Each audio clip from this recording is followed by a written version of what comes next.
Here we are with Nicole Westbrook. Nicole recently did a NITA presentation, and the topic of Nicole's NITA presentation was how Zoom equalizes the litigation field. So welcome, Nicole. It's a pleasure to have you with us. How are you today?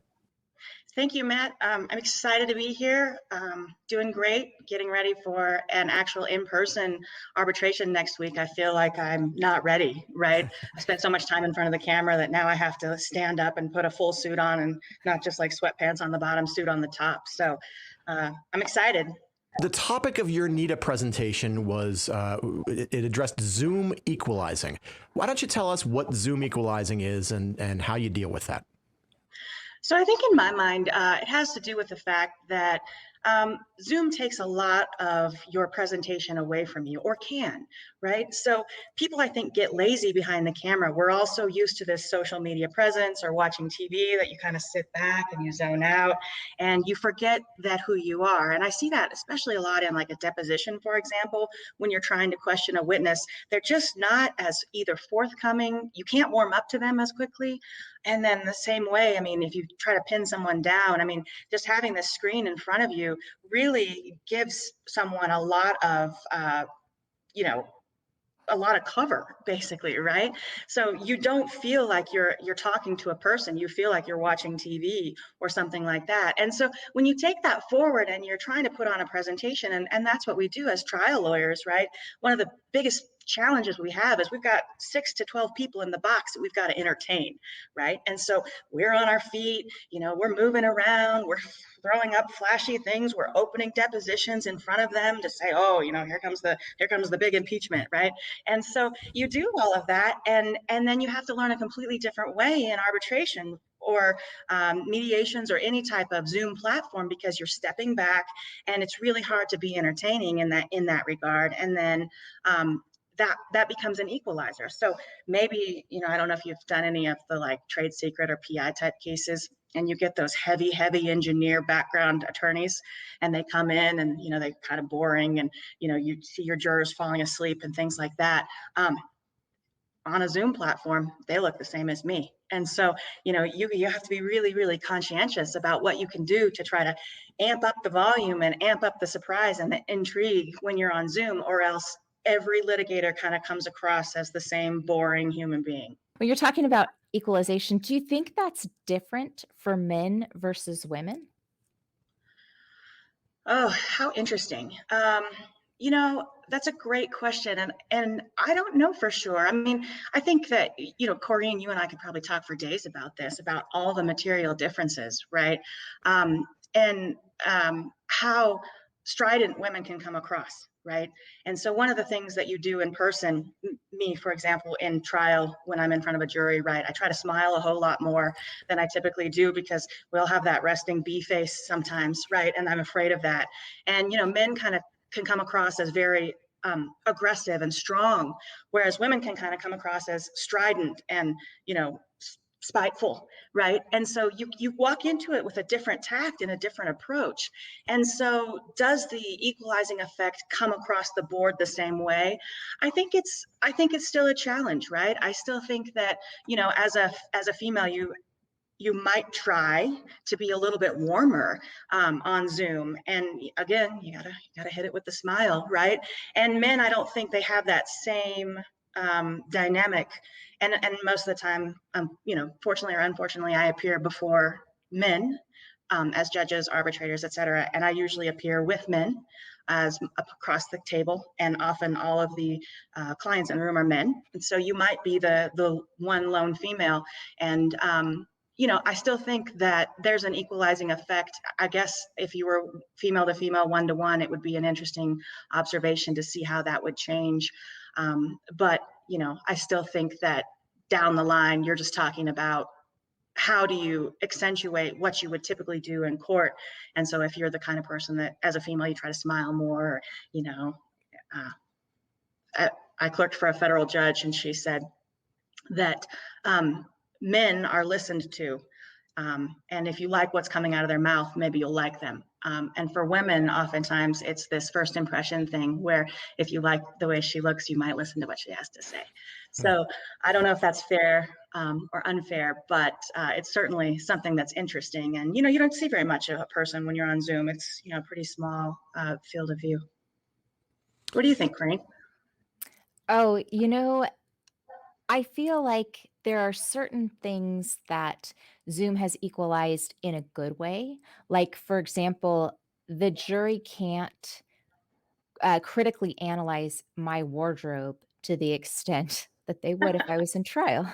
And as I'm sure you know, as an experienced litigator, that's what juries do oftentimes with women, and it seems like to a greater extent than with men. And so I can feel a lot more comfortable focusing on my advocacy and the facts of the case rather than are my high heels too high or are they high enough, which I really shouldn't have to worry about in 2021. So to that extent, yeah, I feel like it's an equalizer in a good way. On the other hand, you do worry a little bit about you're on a different medium. And so, how can I pivot and come across in a way that's appealing to juries without any of the downsides? I mean, there are advantages and disadvantages to being a woman in the courtroom, and you just got to find those advantages and work them in your favor, whether it's fair or not.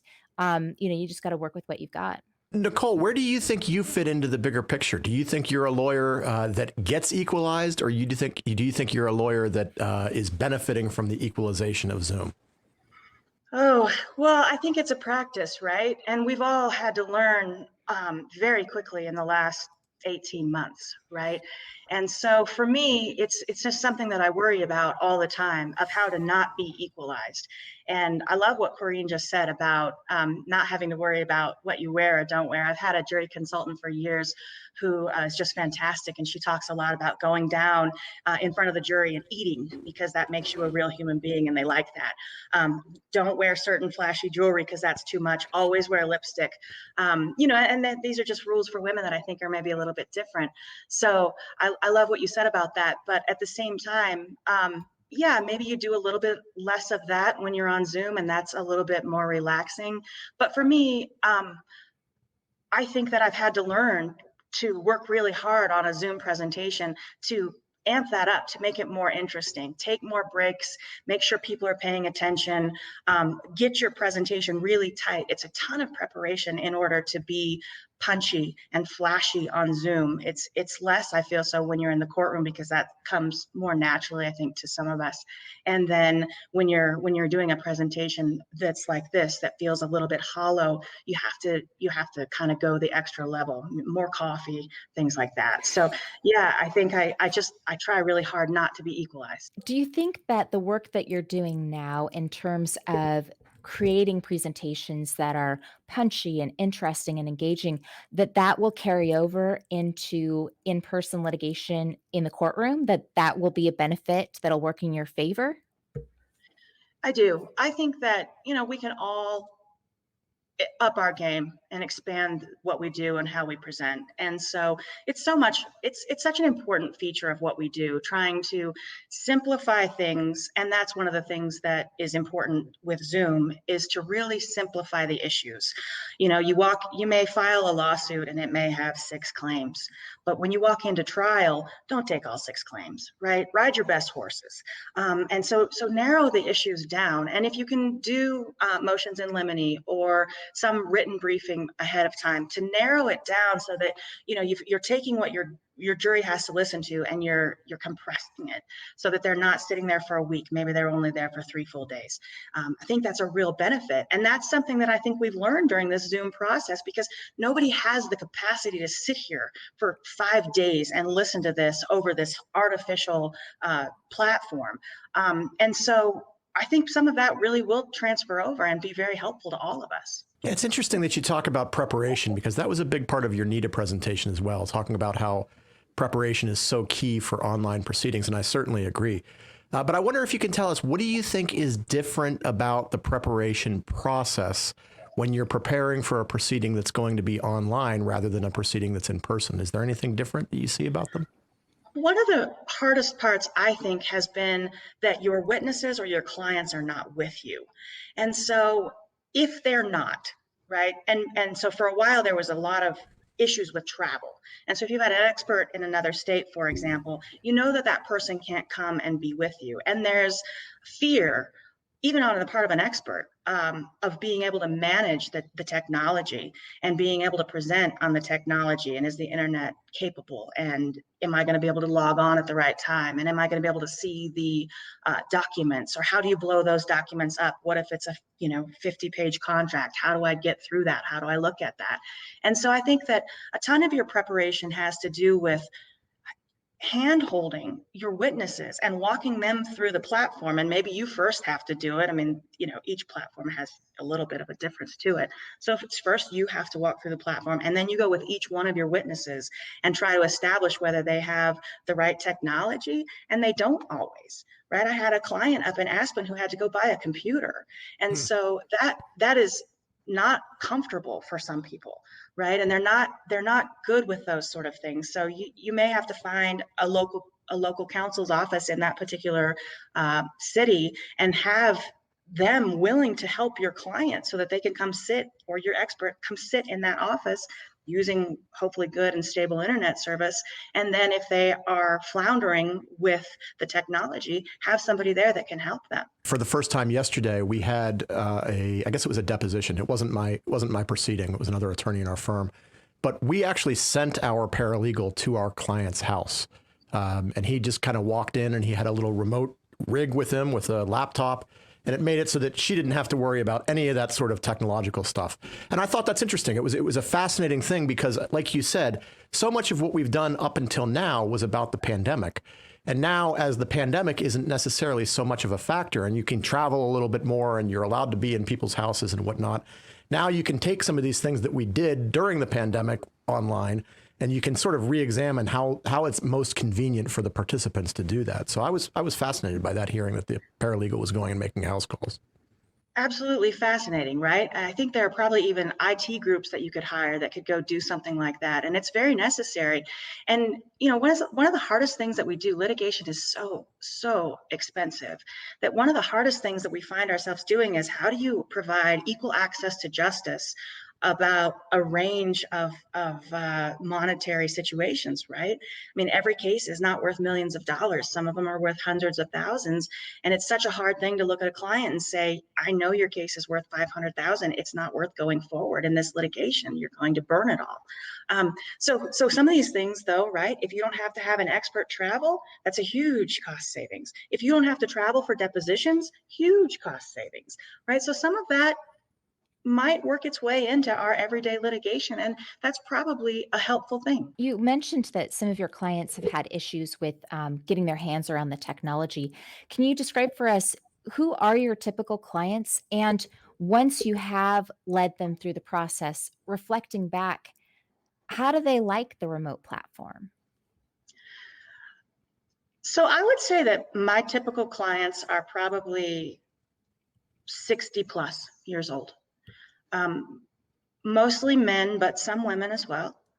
And even though these are people that have, smartphones and email and use email and computers and things like that, they're not necessarily that great with different types of technology. And so early on, there was a deposition platform that had like a whole separate exhibit platform involved in it. So you'd kind of have to like shut down the viewfinder, or minimize the viewfinder, and then flip over to get the exhibits to come up. And there was lag time. And there was definitely lag time in downloading the exhibits or getting them up to be seen. And that was kind of a challenge, even for some sophisticated clients of mine that were pretty good with computers, because you're toggling back and forth and there was no continuity to it. And so that's been a challenge for some of the people. Also, I just think that there's an added fear or an added pressure of, what if things go badly? What if my internet trips up? What if my computer shuts down? What if I can't get the exhibits open? And so one of the real fears that you have, especially in a proceeding like an arbitration or a remote hearing or something like that, is, how does that come across? Right? I mean, it comes across maybe like you're lying, or you're shady, or you're so nervous, right? Because there's a fear of getting on the stand in person, and that's reasonable. And you can often kind of deal with that. You say, Mr. Smith, are you nervous. I understand. I'm nervous too, right? We're all in this together. I know the jury's even nervous, right? So we're on this together. Don't worry. It doesn't feel that way on Zoom. And so the nervousness where you've got kind of a judge that's sitting back bored, and you've got opposing counsel that's bored, and you're trying to ask questions, and meanwhile your client looks like they're trying to hide millions of dollars of gold underneath the table. I mean, it just looks terrible, right? So I think that's been a really hard issue for a lot of the clients to deal with. That leads me to a question I like to ask everybody I talk to about online litigation. Can you think about the biggest problem you ever had, the biggest mistake that you encountered in online litigation, and then how did you fix it? And I'll tell you, I won't be squirrely about the reason I ask this question. I like to use this as a teaching tool. I like to be able to say to other litigators, look, all the big dogs have had accidents, they've had mistakes, and they've fixed them. So tell us, when have you had mistakes and how have you fixed them? Most of my issues really have been with clients and even experts, where you're seeing a lot of like weird stuff in the background that you didn't think to address ahead of time, right? Because you get on with your expert, for example, and, he's in one room the day before when you're trying to prep and you're making sure that he understands the platform, et cetera. And then the next day you get on and, he's in like, a Van Halen t-shirt and there's like posters of women in the background. And it's just very stressful that that's your expert. It's not intentional, obviously. It's just, you don't have that presence, right, of knowing where you are. There's like a situational lacking, because you're not used to it. And experts are experts for a reason. They come to court a lot. They show up, they do their thing, and they're not used to that. So that's been a big one. And then having to have a client go buy a new computer the night before a mediation was a huge mistake. Right. That was a huge mistake on my part, thinking that everyone has computers that can handle this technology, and finding out that your client was intending to just do this all on a cell phone. That was a huge mistake. So it's an important learning lesson, number one. And you said this in your NIDA presentation. You don't want anybody doing anything online litigation with a cell phone or a tablet. That's a lesson we've all learned. Maybe some of us have not learned it the hard way, the way Nicole has, but we've all learned that's one way or another, that you don't want to be using tablets or cell phones. But it sounds to me like, as with everybody else I've talked to, even your worst experiences were overcomable, correct? Oh, yeah, I think absolutely. And people have been really kind, even judges. And there's been a range of how well people are picking up the technology and how well they're using it. And so I've been in court hearings like TRO hearings or preliminary injunction hearings with the judge and opposing counsel, and things are just going off the rails, just wrong all the time. Opposing counsel can't get on. It's not as bad as the cat situation, but I've seen some funny things, right? And even the judges that if you were in person and you weren't 100% prepared, you would be, heading off to jail for a spaghetti dinner. It's not been that way with Zoom and these artificial platforms. People have been very kind, and that's nice, right? Because during the pandemic and kind of the economic downturn, what I did see is a lot of infighting between counsel and clients. And how litigation is, whenever anything you get an economic downturn or you get something bad going on in the world, which we've had all of that here, you get a lot of people fighting over pennies and a lot of really nastiness.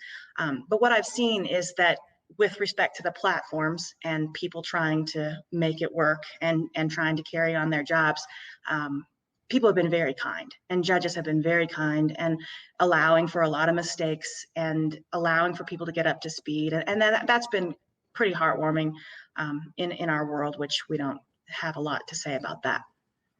Yeah, you mentioned the cat video, and I love that. I mean, just in terms of what we're talking about here, because it's such a great teaching tool. And I say to people all the time, listen, the worst thing that could possibly happen with online litigation has already happened. It happened to somebody else. It wasn't you. You don't have to worry about it. It can't get worse than showing up in court with a cat filter on and not being able to turn it off. Yeah, the way that cat looked so stressed, didn't he? I just could feel it through the picture. Awesome. Well, on the flip side, can you tell us about your biggest victory or success in online litigation? Um, Doing depositions with the clients in the office. And so I had a big set of depositions earlier this year around February. They were very, very important. That was at a time when no one was traveling still. But we have these HEPA filters in the conference room, and we spread everyone out. We got monitors and strung the monitors out so that everybody had some distance, but that everybody could be in that same room. And it took a little bit of planning and foresight to make sure that everybody could do that and to be comfortable and get enough monitors for everyone and enough cameras for everyone, and then also be using the polycom so you didn't have the feedback, looking at what's in your background, how's that going to look, because we know that deposition is going to be played partly in trial in a few months after the pandemic is probably gone. So it's going to be like, why were you there instead of some other place that looks normal, right? So and watching how that benefited the client to be there, to not have to deal with any of the technology. My associate and I handled all of that, and watching the difference between the client's interaction with the opposing counsel in that style of deposition where I'm sitting right down the room, right down the long conference table, versus the way that we had been doing it when no one was getting together and everybody was afraid to be in the same room with one another and having to try to prop the client up remotely. So I would say now, when we're kind of hopefully emerging from the pandemic, it's so valuable if you can to be in the same room with a witness or a client or an expert, because there's just so much stability there of having somebody even in your blind side. So for me, that was what went the best, and that those depositions went really, really well. And then also, what's interesting about a deposition like that is after it exceeds the 7 hours that's permissible and the other side just keeps asking questions, you can just kind of turn it off. Is there anything about the Zoom platform or any type of online litigation that you think is better than what happens in real life, in person? No, I mean, cost savings. I guess that's it for me. I really want to get back in the courtroom. So it's hard for me to advocate for any of the platforms. I'm really proud of what everyone's done and how people have been flexible and learned a different way. And that, we as a profession have been so blessed in this day and age to be able to just continue doing what we do. Even via Zoom during a major pandemic where so many other employment situations were shut down and people couldn't work. So I'm really proud of what we've done. But for me, there just is no substitute of being in person. So it sounds like, in your view, Zoom equalizing works against you. So, with that in mind, what advice would you give to people who are of that mindset, who feel like they are being equalized unfairly by Zoom? You know, I think you have to do extra preparation so that it looks professional. You need to be really, really comfortable with the technology. Practice with your grandma, see if she can hear you, see if she can understand it, things like that. Deliver a clear, cogent message. Try to, video clips are fun, right? If you can figure out your platform and how to use little video clips, that's really fun because it just changes things up a little bit. I think you need to take a lot of breaks because, like I said earlier, you just get so bored watching a video screen, especially if you're not the one interacting. So that means your judges, that means your arbiters, your mediators. If they're just watching all this going back and forth, it's like watching a tennis match, and it just gets old and boring, and we're so constantly bombarded by information and by video and television that it's super easy to tune it out. And so you've got to make it a little bit poppy, but you've got to take those breaks and try to get people to engage. We're recording this conversation in July of 2021. And for the sake of anybody who's watching this at some time in the future, in July of 2021, we think the pandemic is ending. We are all starting to travel again, and we're starting to do things in person. Masks are pretty uncommon. And yet there's this Delta variant that's popping up that we hear a lot about. We're all a little uncertain about what the future is going to be.